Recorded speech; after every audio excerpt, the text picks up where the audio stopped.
My name's Cara. I live in Cardiff with my dog called Mo. Before the project, I actually weighed my food waste for a week and it was over 12 kilograms of food waste. I may as well have just chucked it out straight from the shop really and saved myself the effort of storing it.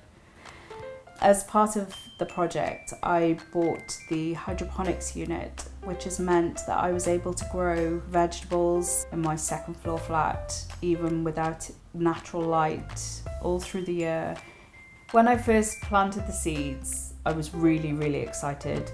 I decided to start calling my radish names beginning with R. So there was Rennie and Ronnie and Richard and every other name you can imagine. It became quite difficult to pull them out of the ground and eat them because I'd grown so fond of my little family.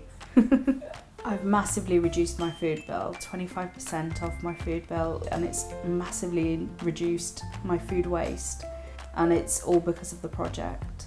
It's made a huge difference in how confident I am as a person as a whole, so I would definitely recommend it.